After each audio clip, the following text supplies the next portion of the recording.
Ang kwento ni Tomby.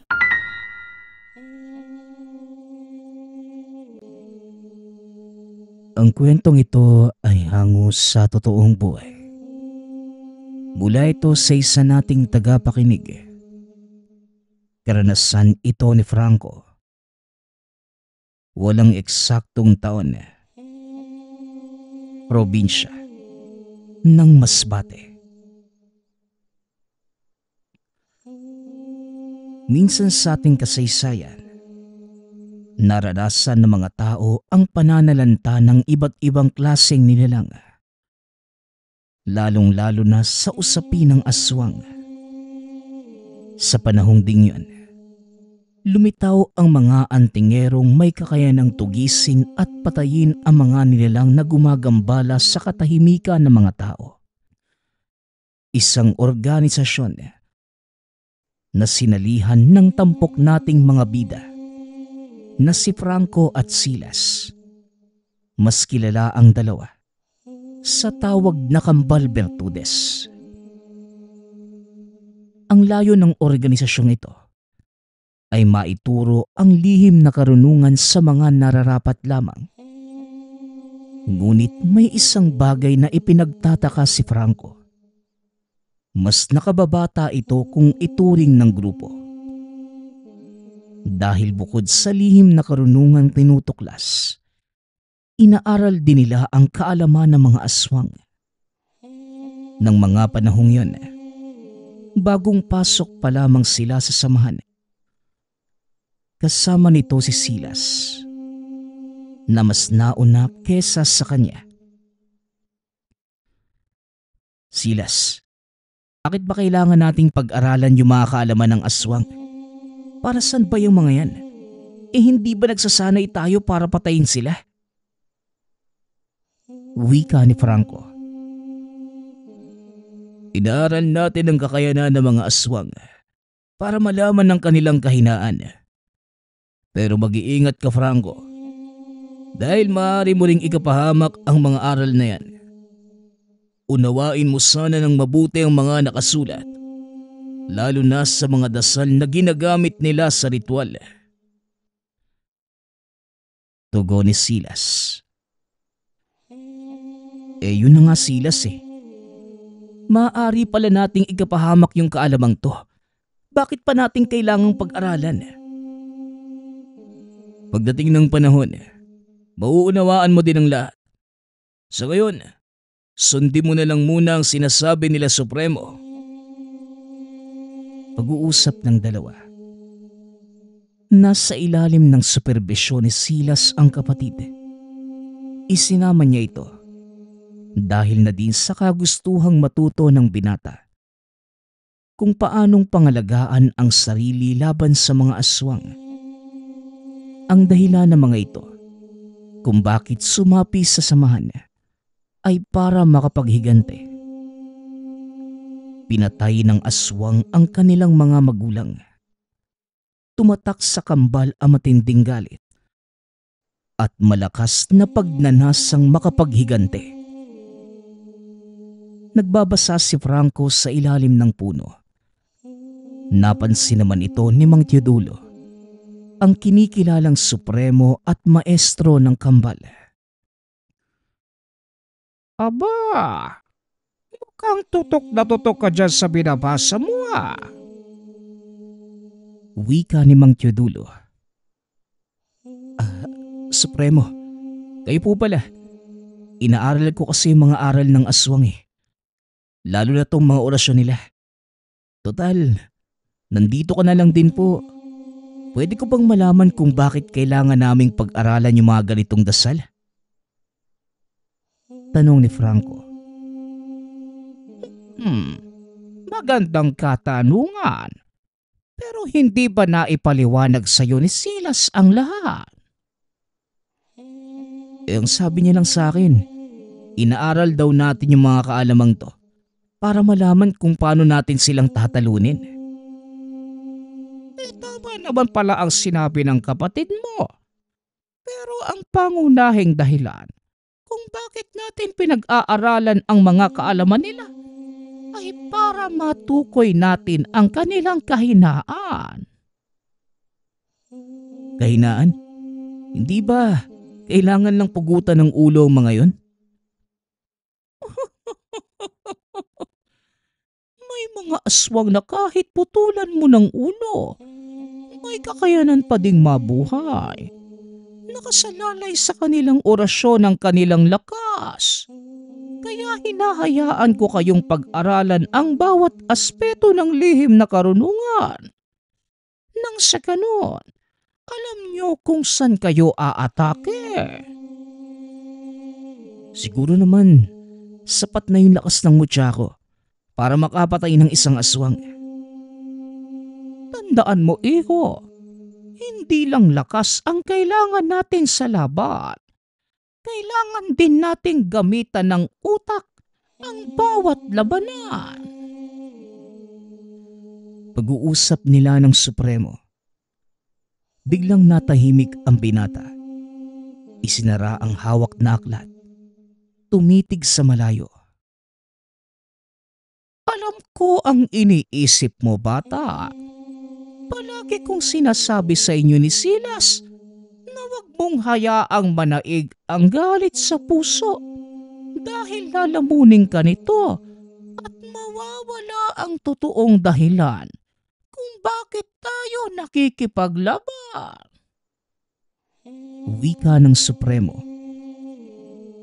Iisa lang naman po yung dahilan ko, Supremo. At yun ay may paghigante ang mga magulang namin Tugon ni Franco.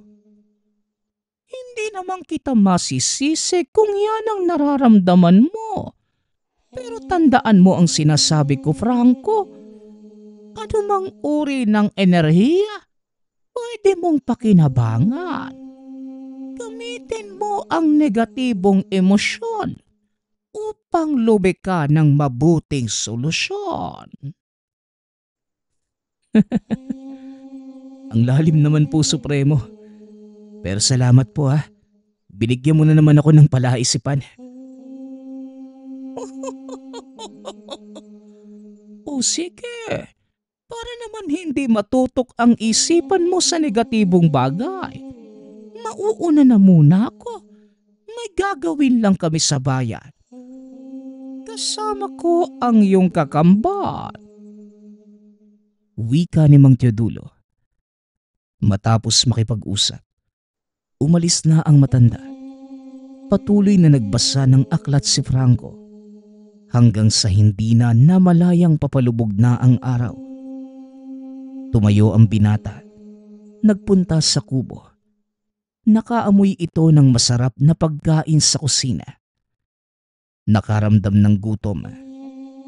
Bago pa man ito makapasok, natanaw na niya si Mang Teodulo na nagmamadaling pumunta sa kubo. Inaantay niya itong makalabas. Laking gulat ng binata.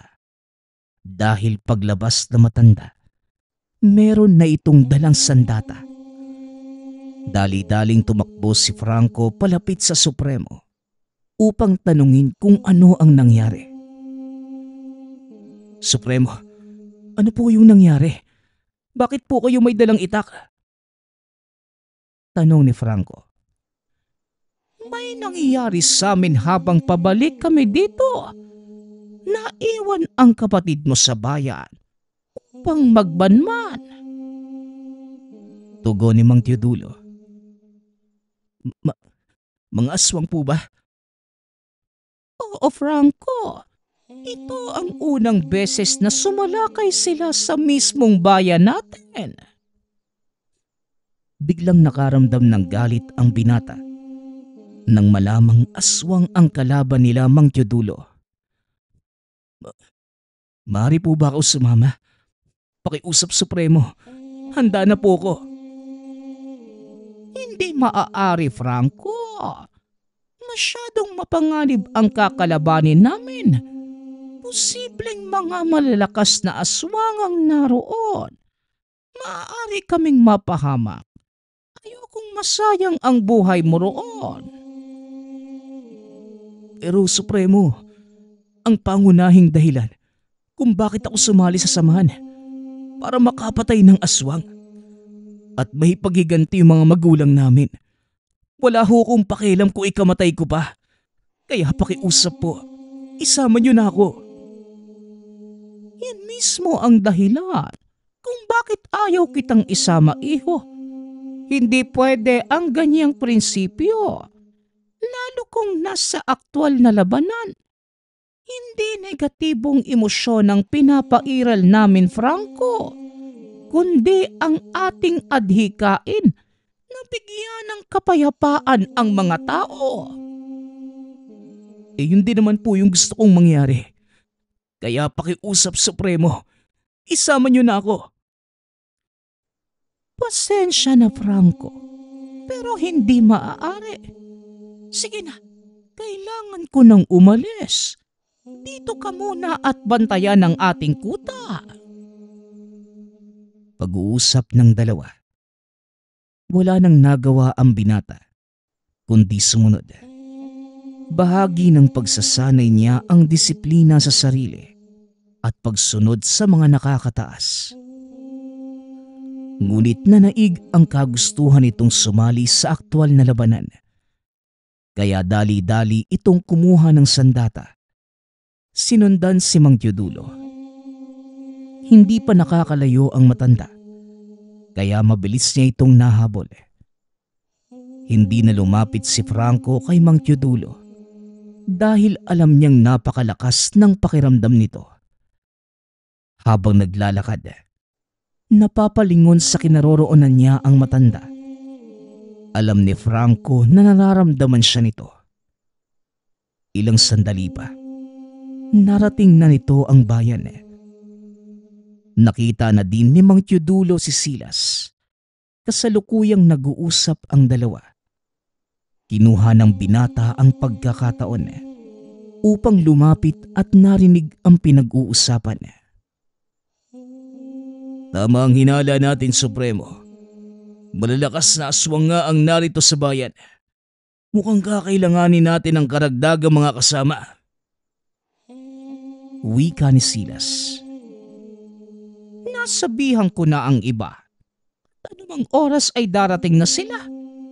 Sa ngayon, alamin natin kung saan sila maaaring sumalakay.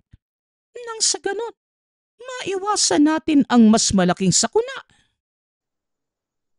Tugon ni Mang Teodulo. Masusunod, Supremo. Teka, nasan pala si Franco? Alam ba niya yung nangyayari ngayon? Huwag kang magpahalata. Alam kong nakasunod ang kapatid mo, pero hindi ko alam kung saan siya nagtatago. Talaga naman, napakatigas talaga ng ulo ng taong yun eh. Teka, hahanapin ko. Hindi na kailangan. Hayaan mo siya. Ito ang magsisilbing pagsubok niya. Pero Supremo, mapanganib po ang labang to para sa kanya. Malakas si Franco, oo. Pero hindi pa niya kabisado ang paggamit sa mutya ng hulog. Kaya nga dito natin malalaman kung may natutunan ang kapatid mo. Mahabang panahon na din ang nakalipas. Simula nang sumali kayo sa samahan. Ito na nga bang ikinakatakot ko eh. Masyadong padalos-dalos ang galaw ni Franco. Yan ang kadalasang dahilan kung bakit siya napapahamak. Hindi ba tututong lumakad ang isang bata kung hindi siya madadapa? Bigyan mo ng pagkakataon ng iyong kapatid dahil kailangan niyang maranasan na masaktan o masugata para lang matuto. Pag-uusap ng dalawa. Ilang sandali pa, nagsidatingan ang iba pang mga kasama. Patuloy na nagmamasid si Franco hanggang sa nakapagpasya ang pangkat na simulan na ang pagtugis sa mga aswang. Naghiwa-hiwalay ang mga ito. Sinuyod ang buong bayan. Patuloy na sinusundan ni Franco ang kapatid at si Mang Teodulo. Ilang segundo pa ang nakalipas. Huminto ang mga ito sa mismong plaza. Naramdaman ni Franco ang kakaibang enerhiya sa paligid. Natandaan nito ang mga nabasa tungkol sa mga aswang. Alam ng binatang nasa paligid lamang ang mga ito. Matyagang nagmamasid si Franco sa pagbabakasakali na makakita ito ng palatandaan ng mga aswang. Yun din ang unang pagkakataon na makakaharap niya ang totoong aswang. Ilang sandali pa, isang malaking ibon ang napansin ni Franco. Base din sa mga nabasa, gumagamit ng balat kayo ang mga aswang upang hindi makita ang kanilang totoong anyo. Sinundan ng tingin ni Franco ang malaking ibon hanggang sa lumapag ito malapit sa kinatatayuan ni Mang Teodulo. Dito na nagsimulang kumilos si Franco. Marahan itong naglakad papunta sa kinaroroonan ng mga kasamahan. Inantay na sumalakay ang mga aswang. Nagsimulang kumilos ang nilalang. Akmang dadambahin na sana si Silas, biglang lumabas ang binata sa pinagtataguan at hinarang niya ito. Napalingon naman si Mang Teodulo at Silas dahil biglang nagpakita ang binata. Nakikipagbuno ito sa aswang gamit ang kamao. Malalakas na suntok ang binibitawan ng binata at sa bawat pagtama ay siya ding pag-uga ng katawan ng kalaban. Sadyang malakas at kakaiba ang kapatid mo. Ngayon natin malalaman kung magagawa niyang pagtagumpayan ang labang ito.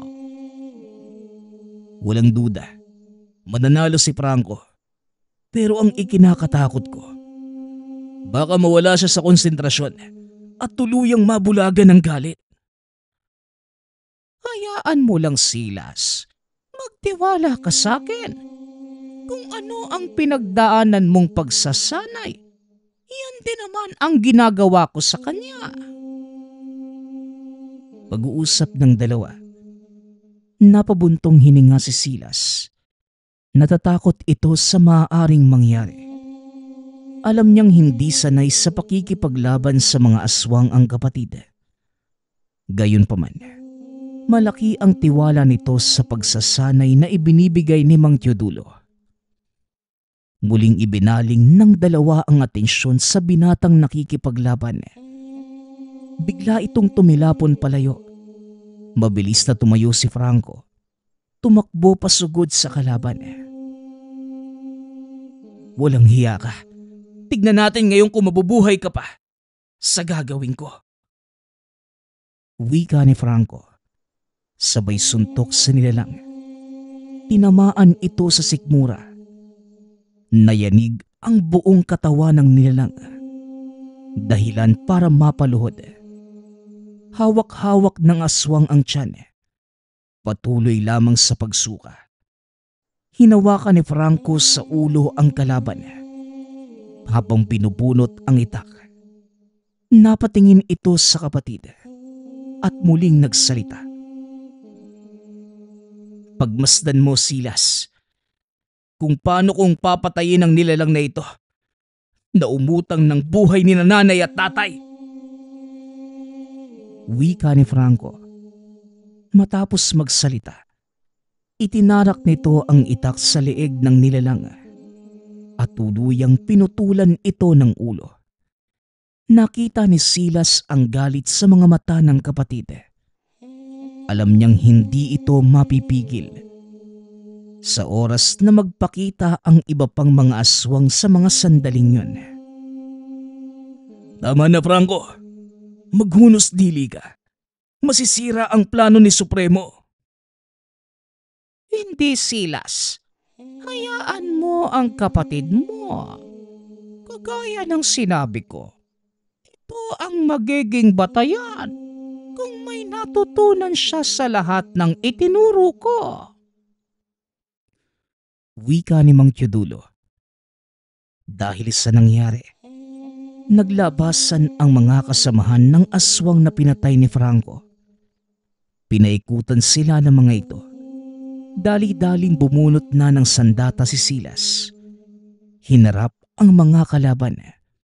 Ngunit laking gulat ng dalawa dahil biglang sinalubong ni Franco ang mga ito.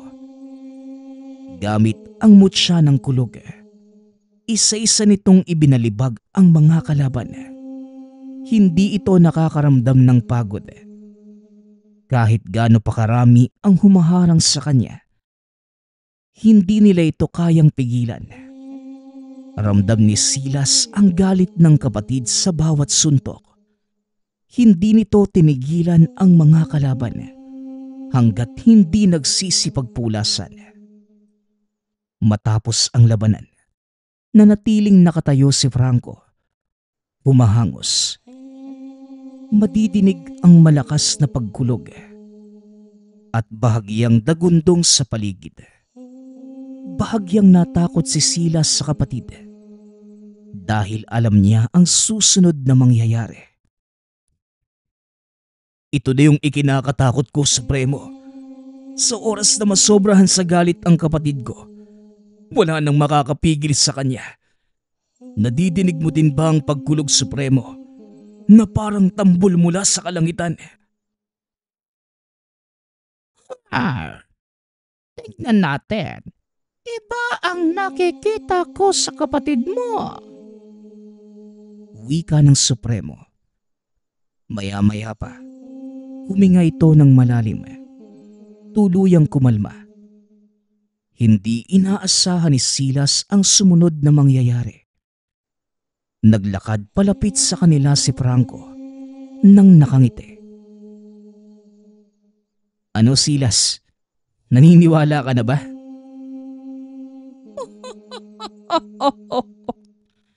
Hindi na masama. Mahusay, Franco. Pinatunayan mo lang na estudyante nga kita. Magaling ang ginawa mo. Kailangan mo pa ng kaunting pagsasanay sa pagtitimpe. Pero magaling. Kahit papano, nagawa mong makipaglaban. Hindi pinangungunahan ng galit. Sinabi ko naman sa inyo, Supremo, na kaya ko nang makipaglaban sa mga aswang. Kayo lang tong walang bilib sa akin . Alam ko ang taglay mong lakas. At wala kong pagdududang mananalo ka laban sa mga aswang. Pero ang lagi kong ikinakatakot ay ang pangibabawang ka ng galit. Tuluyang lamunin ang pag-iisip mo. Hindi ho mangyayari yun, Supremo. Kahit papano naman po, tinatandaan ko yung disiplinang itinuro niyo sa akin . Saka, pasensya na po kayo kung sumunod ako kahit ayaw niyo. Ayos lang yun, iho. Ang totoo niyan, alam kong sumunod ka. Kaya minabuti ko na lang na gamitin ang pagkakataong ito para masubukan ka. Kung ganun, alam niyo nakasunod ako? Oo naman. Alam ko din kung saan ka banda nagtatago kanina. O siya, bumalik na tayo sa kuta. Siguradong naroon na din ang mga kasamahan natin. Pag-uusap ng dalawa. Hindi na nagsalita si Silas dahil sa mga nangyayari. Hindi niya inaasahan na magagawang pagtagumpayan ng kakambal ang pagsubok ng kanilang maestro. Gayunpaman, masaya ang binata dahil sa wakas. Napatunayan ni Franco na karapat-dapat siya sa tiwala ng kanilang pinuno. Sa susunod na mga lakad, siguradong tayo na ang magkasama. Kaya huwag kang magpapasaway, ha? Oo na, Silas. Huwag kang mag-alala. Akong bahala sa'yo. Sa likod mo lang ako. Gayon din ako, Franco. Kagaya ng pangako natin dati. Walang mag-iiwanan. Siyempre naman, tayo na nga lang yung naiwang magkasama . Mag-iiwanan pa ba tayo? Tara na, nagugutom na ako eh. Ano kaya yung makakain sa kusina? Pag-uusap ng kambal. Pagdaan ng mga araw, kasama na si Franco sa mga operasyon at sa pinagsamang lakas ng kambal at sa kanilang pinagsamang bertud, nakulog at kidlat. Maraming aswang ang napilitang umalis sa lugar. Sa pag-aakalang payapa na ang lahat, nagpasyang magpahinga ang ilan sa kanilang mga kasama. Tanging si Franco at Silas ang naiwan sa kuta, kasama ang supremong si Mang Teodulo. Lingid sa kalaman ng mga ito na meron pang mas malaking panganib na paparating. Bakit hindi muna kayo magliwaliw? Tahimik naman na ang bayan. Wala naman po kaming alam na puntahan eh. Isa pa, magsasayang lang po kami ng oras. Oo nga Manong, mas mabuti na pong nandito kami sa kuta. Para kahit papano, handa tayo kung sakaling bumalik ang mga kalaban. Sa mga nangyari, malabo nang bumalik ang mga yon. Kung sakaling bumalik man sila, hindi na lantaran gaya ng dati. Salamat sa inyong dalawa dahil tinubuan ng takot ang mga aswang na yon. Ayoko lang pong magpakambante, Supremo. Hindi natin alam yung galaw ng mga aswang na yun eh. Maaaring nag-aantay lamang sila ng tamang pagkakataon para muling sumalakay. Tama si Silas, Supremo. Base sa mga napag-aralan ko, hindi basta palalampasin ng mga aswang ang kahihiyang sinapit nila. Malaki na nga ang pinagbago mo. Mas umuunlad ka pa lalo, Franco. Magaling. Sa wakas ay nagbunga na din ang lahat ng pagtuturo ko sa'yo. Kayong bahala. Sige na. Papahinga na ako. Wika ni Mang Teodulo. Bago pa man makapasok ng kubo ang matanda, may dumating na isa sa mga kasamahan. Sugatan ito at halos hindi makapagsalita. Anong nangyayari, Bitong? Bakit sugatan ka? Nasaan ang mga kasamahan mo? Wala na sila, Supremo. Sinalakay kami ng mga aswang habang nasa daan pabalik ng kampo. Napag-alaman naming naghahanda sila sa pagsalakay dito. At natunugan ng mga lintik ang isa sa mga kasama ko. Napakadami nila, Supremo. Higit ang bilang kesa sa nauna. Kaya wala kaming nagawa. Sinubukan naming tumakas pero napatay ang ilan sa mga kasama ko. Habang ang iba naman, nagsipagtago. Ako na lang ang mag-isang nakarating dito ng buhay. Pero mukhang hindi na din ako magtatagal, Supremo. May lason ang kuko ng aswang na nakalabang ko. Paralisado na ang kaliwang bahagi ng kamay ko. Magpahinga ka at ipapatawag ko ang manggagamot natin. Silas, Franco, alam niyo na ang dapat gawin. Sinasabi ko na nga ba talaga eh.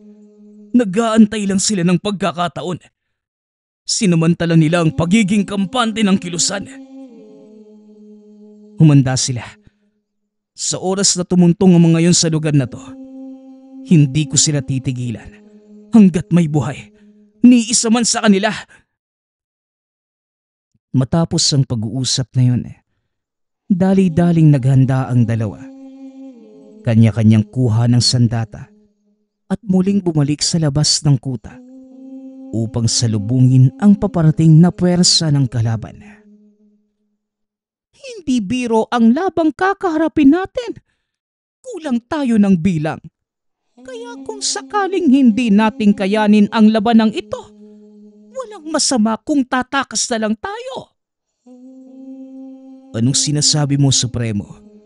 Nakalimutan mo na ba kung sino ang mga kasama mo? Oo nga naman, Supremo. Nagawa naming talunin ang napakadaming aswang noon. At alam mo yan. Ngayon, ibabalik ko ang mga sinabi mo sa akin noon. Magtiwala ka lang sa amin, Supremo. Alam kong malakas kayong kambal, pero hindi lang iilan ang kakalabanin nyo. Maaaring daan-daan sila. Alam namin, Supremo. At kagaya ng sinabi ko sa iyo, kung mamamatay man kami sa labang to, ikinalulugod namin yun. Dahil alam namin na para sa ikabubuti ng nakararami ang aming ginagawa. Kung ganon, nawa ay pagpalain tayo ng Diyos. Mag-iingat kayong dalawa. Eto na sila, Franco. Silas! Wika ni Mang Teodulo. Maya-maya pa, naglabasan ang mga kalalakihang walang pang-itaas na damit. Nanlilisik ang mga mata at tila gigil na gigil. Kanya-kanyang bunot ng sandata ang tatlo. Nag-aantay na kumilos ang mga kalaban. Maya-maya pa, nagsipaglusob na ang mga ito. Ngunit hindi nila magawang makalusot sa depensang nakapalibot sa kuta. Ilang minuto lang ang itatagal ng depensang yan. Sapat lang para sana makatakas tayo. Pero mukhang wala na kayong planong umatras. Wika ni Mang Teodulo. Tama ka, Supremo. Hindi kami aatras. Hayaan natin silang makapasok para matapos na ang lahat ng ito. Tugon ni Silas. Ilang minuto pa ang nakalipas. Tuluyang bumagsak ang depensa ng kuta. Isa-isang nakapasok ang mga nilalang. Sinalubong ito ng magkapatid sa pangunguna ni Silas. Taglay ng binata ang kakaibang bilis dahil sa mutya ng kidlat. Nakasunod naman sa kanya si Franco. Bawat aswang na nakakapasok sa kuta, hindi na nakakalabas ng buhay. Tuloy-tuloy lamang sa pakikipaglaban ang mga ito. Hanggang sa tila kumalma na ang mga kalaban. Huminto na din ang pagpasok ng mga aswang sa kuta. Oh, ano na? Yun na ba yung kabuuang bilang nila? Sandali lang. Hindi pa tapos ang laban. Masama ang kutob ko sa biglaang pagtigil nila. Yun din ang iniisip ko, Supremo. Franco, maghanda ka. Mukhang may mas malakas pang paparating. Pag-uusap ng tatlo. Maya-maya pa, biglang nawasak ang bahagi ng koral na nagsisilbing harang ng kuta at tatlong malalaking nilalang ang pumasok. Mukhang ito na ang pinakamalakas nilang mandirigma. Sa palagay ko nga, Manong, mukhang mapapalaban tayo ng gusto nito ah. Walang sabi-sabing sumugod si Franco. Malakas na suntok ang ibinigay nito sa unang nilalang. Hindi naman nagpahuli ang dalawa. Gamit ang mataas na antas ng kakayanan sa tigalpo, pinigilan ni Mang Teodulo ang isa sa mga kalaban. Samantalang si Silas naman, hinarap ang isa pa. Hindi alintana ng tatlo ang lakas na taglay ng mga kalaban. Sa halip na matakot, mas nabuhayan pa sila ng loob dahil isinaalang-alang nila ang kaligtasan ng nakararami. Gumante ng atake ang mga aswang, ngunit dahil sa mga kaalamang taglay, nagagawa nila itong iwasan. Natuwa si Mang Teodulo sa ipinapakita ng kambal, lalo na kay Franco. inakala ng Supremo na tuluyan na itong mabubulagan ng paghihigante. Ngunit kabaliktaran ang nangyari. Hindi nagtagal. Nagawang talunin ni Mang Teodulo at Silas ang kanilang mga kalaban. Naiwan na lamang ang katunggali ni Franco. Mukhang kailangan ng tulong ni Franco, Silas. Malakas ang isang yan. Tara, Supremo, tulungan natin ang kakambal ko. Ngunit akmang susugod na sana ang dalawa nang biglang sumigaw si Franco. Diyan lang ho kayo. Akin ang isang to.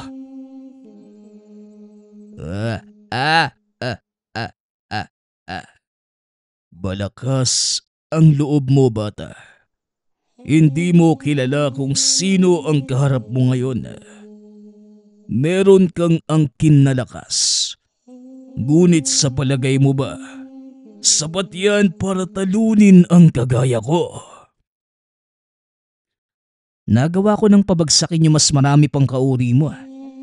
Kaya nasisiguro ko na hindi ka na din magtatagal. Ibahin mo ko sa kanila, bata. Ang mga nakaharap mo, bawang mga pangkaraniwang aswang. Ako ang kanilang pinuno at hindi ako malalagay sa ganitong posisyon kung wala akong sapat na lakas para mailagay sila sa dapat nilang kalagyan. Sinasabi mo ba na ikaw ang pinakamalakas sa kanila? Bakit hindi natin subukan yan? Hindi yung puro kasalita. Wika ni Franco. Muli itong sumugod sa kalaban. Sunod-sunod na suntok ang ibinigay nito. Ramdam ang pagyanig sa bawat pagtama ng suntok. Sinasalagpa ng kalaban ang mga pag-atake ng binata. Ngunit nararamdaman pa rin ito ang tindi ng mga tama sa katawan. Bahagyang napapaatras ang nilalang at hawak-hawak ang braso. O ano? Anong problema? Akala ko ba ikaw ang pinakamalakas? Bakit pakiramdam ko? Nakikipaglaro ka lang sa akin. Seryosohin mo naman. Masyado kang mayabang para sa isang mortal na nagtatangan ng mutya. Huwag kang magpapakampante dahil hindi mo alam ang saklaw ng aking kakayanan. Ay nako, kanina pa ako natutuliling sa mga sinasabi mo. Pwede ba? Tapusin na lang natin to. Kung yan na ang gusto mo, ngayong gabi, wawakasan ko ang buhay niyong lahat. Wika ng aswang. Mabilis itong naglaho sa paningin ni Franco. Gayunpaman, napakalakas ng pakiramdam ng binata. Nalaman ito kung saan sunod na manggagaling ang atake ng kalaban. Sumuntok ang aswang mula sa likod ni Franco. Ngunit nagawa niyang saluhin ang kamao ng nilalang gamit ang kaliwang kamay. Marahang itinulak ni Franco ang kalaban. Hindi ito makapaniwalang nagagawa siyang paatrasin ng binata. Ngumiti ng nakakaloko si Franco. Hinawakan ng mahigpit ang kamay ng aswang. Buong lakas na inihampas sa lupa ang kalaban. Ramdam ang pagyanig sa buong paligid nang tumama ang katawan nito sa lupa. Kung pagkaraniwang tao lang ang kalaban ni Franco, malamang nagkandalasog-lasog na ang mga buto nito. Pasalamat na lang talaga ako at nasa panig natin ang kapatid ko. Nakakatakot ang lakas ni Franco, Supremo. Muling nabaling ang atensyon ng dalawa sa kalaban ng binata. Tumayo ito at muling sumugod. Sa pagkakataong yun, binunot na ni Franco ang itak. Sinalubong ng taga ang kalaban. Tinamaan ito sa tagiliran, dahilan para mahinto sa pagkilos. Biglang sumambulat sa lupa ang lamang loob ng nilalang. Ni sa hinagap, hindi nito akalaing tatablan siya ng sandatang gawa ng tao. O ano, parang nagulat ka pa. Pasalamat ka nga dahil binigyan pa kita ng ilang minutong pagkakataong mabuhay. Pero ngayon, medyo napapagod na ako sa paglalaro Kaya tatapusin ko na to. Wika ni Franco. Inihagis ng binata ang itak paitaas. Napatingala ang aswang. Nakita nitong sinalo ng binata ang sandata. Nang tumingin ito kay Franco, nakaumang na sa leeg ang talim ng itak. Pinahanga mo ko, tao. Sa buong buhay ko, ngayon lang nagkaroon ng isang nilalang na kayang tumapat sa lakas ng isang totoong gabunan. Walang kwenta ang paghanga mo dahil hinahatulan na kita ng kamatayan. Biglang hinila ni Franco ang itak, dahilan para malaslas ang leeg ng aswang. Ito ang tuluyang tumapos sa buhay ng nilalang. Dinampot ng binata ang ulo nito at itinaas. Naglabasan ang ilan pa nitong mga kasamahan. Natakot nang makitang patay na ang kanilang pinuno. Isa-isang nagsipulasan ang mga ito hanggang sa tuluyan ng maglaho. Sa wakas, naipaghiganti ko na din kayo, Nay. Tay. Pero hindi pa dito nagtatapos ang pakikipaglaban namin ni Silas. Asahan niyo na mas marami pa kaming buhay na maisasalba. Matatahimik na kayo dyan sa kabilang buhay. Wika ni Franco. Bagaman hindi nila nagawang ubusin ang mga aswang, isinumpa ng kambal na hindi sila titigil hanggat may mga nabubuhay na aswang at may nagtatangkang sirain ang katahimikang kanilang pinangangalagaan. Itinuloy ng mga ito ang kanilang adhikain dahil alam nila na hindi na mawawala ang mga aswang sa mundo. Ngunit kahit papano, malaki ang pasasalamat ng mga tao dahil hindi na muling nanggambala ang mga aswang. Kung meron man, hindi na ganong kadalas at lantaran. Masaya ang kambal sa kinalabasan ng kanilang sakripisyo at sa paglipas ng mga taon, ipinasa nila ang kanilang mga kaalaman sa bagong henerasyon. Lahat ng ito ay dahil lamang sa Kambal Bertudes at sa kanilang bertud ng kidlat at kulog. Ang susunod nating kwento ay mula sa isa nating tagapakinig. Taong 1969, probinsya ng Zambales. Namasukan bilang hardinero sa mayamang pamilya si Carding. Ilang taon siya ditong nagsaka, kaya naman gamay na niya ang mga gawain. Kasamahan niya sa trabaho ang magkarelasyong Mario at kasambahay na si Nilda. Bagamat pinayuhan na ng amo ang dalawa, nagpatuloy pa rin ang relasyon ng mga ito kahit na meron na silang sariling pamilya. Hanggang sa kalaunan, nagbunga ang maling pag-ibig ng dalawa. Kitang-kita ni Carding kung paano itinakwil ni Mario si Nilda nang malamang nagbunga ang kanilang pagsasama. Naiwang luwaan si Nilda dahil akala niya magsasama sila ng matagal. Ngunit ginamit lang pala ito at kalaunan umalis na sa trabaho upang bumalik sa tunay na pamilya. Bagamat kasambahay lamang si Nilda, mababait naman ang mga amo kaya tinulungan nila ang kasambahay. Para mabawasan ang trabaho ni Nilda ay kumuha pa sila ng isang katulong. Sa totoo lang, natatakot si Carding sa bagong katulong na namamasukan. Isa itong matandang babae na kinuha bilang labandera.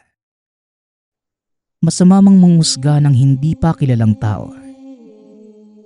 Hindi mapigilan ni Carding na kilabutan tuwing makikita ito. Minsan kahit hindi niya nga ito nakikita, nararamdaman niya ang kakaibang presensya ng matanda at tila may masamang nangyayari. 5 buwan ang lumipas at wala naman naging kakaiba sa pinapasukan. Dito na unti-unting inalis ni Carding ang pagdududa at takot sa matanda.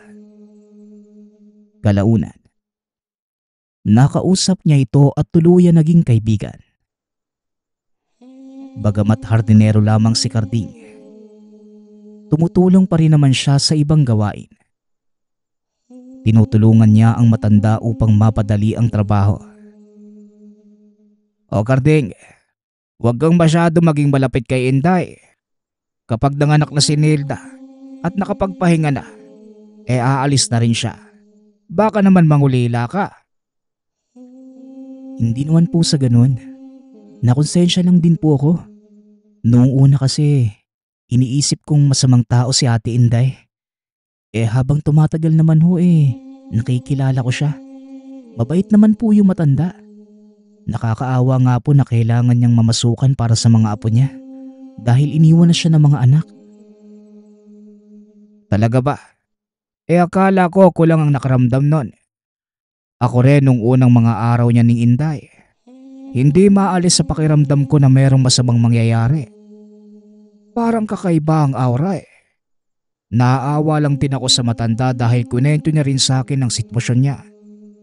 O siya, mauuna na ako Carding.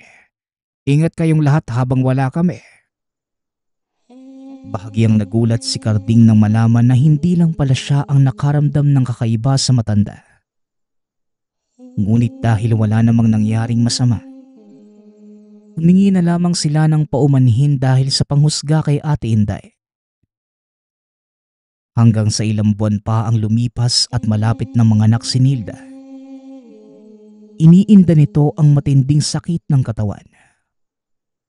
Mukhang maselan ang panganganak na kagad namang pinasuri sa doktor. Napag-alaman nila na dahil ito sa matinding pagkabalisa, kaya malaki ang posibilidad na mawala ang bata o si Inday mismo ang mawawala. Dagdag pa ng doktor, bagamat hindi legal ang aborsyon sa bansa, ito na lamang ang tanging paraan upang maligtas ang buhay ng katulong. Umalis na ang doktor upang bigyan sila ng pagkakataong makapag-isip. Ayaw naman sana nilang mawala si Nilda dahil itinuring na nila itong kamag-anak at napamahal na sila. Ngunit naaawa naman sila sa batang mamamatay ng walang kalaban-laban. Iniisip ni Carding, ang pagdurusa ni Nilda ay maaaring karma sa masamang relasyon nila ni Mario. Ngunit bakit naman hindi patas ang mundo? Habang naghihirap si Nilda, si Mario naman ay nagpapakasasa sa piling ng iba. Mukhang hindi naman talaga bumalik sa pamilya si Mario. Dahil noong isang araw lang ay nakita ito ni Carding. Kausap ang dalagang nagtitinda ng isda sa palengke. Bagamat naaawa si Carding sa sitwasyon, hindi niya maalis sa isip na ito na siguro ang kabayaran sa kasalanan nitong nagawa. Matapos ang ilang oras, napagpasyahan ni Nilda na isalba ang bata. Nangako naman ang mga amo na kung sakali mang mawala siya, kukup-kupin nila ito lalo na't wala rin naman silang anak. Buo na ang desisyon ng bawat isa. Bagamat nakakalungkot man na mawawala si Nilda, para sa kanila ay ito rin ang nararapat gawin. Hanggang sa mabilis na lumipas ang mga araw. Malapit na manganak si Nilda. Hindi inaasahan ni Carding na magiging saksi siya sa hindi malilimutang engkwentro sa nilalang. Naakala niyo noon ay gawa-gawa lamang. Nagpapahinga si Nilda sa silid. Nakisuyo itong abutan siya ng maiinom na tubig dahil hindi na niya kaya pang tumayo. Sinunod naman ito ni Carding ngunit hindi pa siya nakakapunta ng kusina nang marinig niya ang sigaw ni Nilda. Dali-dali itong umakyat upang alamin ang nangyari. Laking gulat nang makita ang napakahabang dila mula sa kisame. Kagad niyang binalot ng kumot si Nilda at hinawakan ang dila ng nilalang. Ngunit malakas ito kahit dila lamang. Tila latigo ang kilos at nakakasuka ang amoy. Hindi napigilan ni Carding na masuka. Ngunit pilit niyang tinibayan ang loob upang kalabanin ang nilalang. Kagad siyang humingi ng saklolo sa amo. Ngunit wala namang sumagot at naalalang umalis pala ang mga ito. Sinubukan pa ni Carding na hilahin ang dila ngunit napakadulas. Hinampas niya ito ng kahoy ngunit napakabilis nitong nakakailag. Naisip din ni Carding na umakyat sa kisame. Ngunit ang inaalala niya, maaaring wala na ang bata pagdating niya doon. Dahil wala nang ibang maisip, niyakap na lamang niya si Nilda upang hindi makuha ang sanggol. Ilang beses na latigo si Carding ng dila, ngunit kalaunan ay tumigil na ito. Binitawan na ni Carding si Nilda. Pagtingin niya sa sahig, nagkalat ang dugo. Nakalabas ang pusod ngunit wala na ang bata. Hinanap niya ang mahabang dila ngunit wala na ito. Napaluhod na lamang si Nilda at naghinagpis. Sinubukan pa ni Carding na lumabas ng bintana upang akyatin ang bahay ngunit pinigilan siya ni Nilda. Sinabing wala na itong magagawa pa. Huli na ang lahat. Dahil tuluyan ng nakuha ng nilalang ang sanggol. Nanghingi na lamang ng tawad si Carding dahil hindi niya naprotektahan si Nilda. Bagamat paulit-ulit sinasabi ng babae na hindi niya ito kasalanan, hindi niya maiwasang makaramdam ng konsensya na dahil sa kapalpakan, wala na ang dapat na magiging anak ni Nilda. Nadatna ng amo ang nagkalat na dugo at naghihinagpis na katulong. Ginawa ng mga amo ang makakaya upang pagaanin ang loob ng babae. Ngunit hindi yun naging sapat. Ilang araw tulala si Nilda at hindi kumakain. Hindi na rin ito natutulog at isang araw. Nakita na lamang ni Carding na nakabitin si Nilda sa kisame.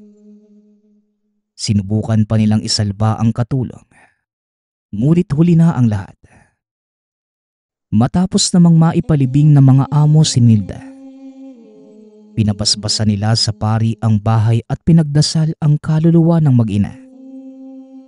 Bukod sa napamahal naman ang mga ito sa kanila, ayaw din nilang magkaroon ng negatibong enerhiya sa tahanan. Ilang buwan pa ang lumipas. Unti-unti nang nakausad ang lahat. Inisip na lamang nila Carding na masaya na siguro si Nilda kasama ang anak sa kabilang buhay. Nabalitaan ni Mario ang nangyari. Doon nakita ni Carding na meron pala talagang taong mas masahol pa sa hayop. Kitang-kita niya na imbes na malungkot sa balita si Mario, nagawa pa nitong tumawa at nagpasalamat na hindi niya kailangang magsustento sa bata. Sinapak ni Carding si Mario nang marinig yon. Bagamat ilang taon na ang nakakalipas, ito pa rin ang kinikwento ni Mang Carding sa mga kakilala, lalo na sa mga anak at apo at iba pang kababaihan. Palagi dapat tayong mag-iingat sa makakarelasyon. Bukod sa doble ang balik ng karma, meron talagang mga lalaking mas masahol pa sa aswang. Nagpapasalamat nga pala ako sa lahat ng sumusuporta sa ating channel. Nawa ay patuloy niyong suportahan at pakinggan ang ating mga kwento. Hanggang sa muling pakikinig. Paalam.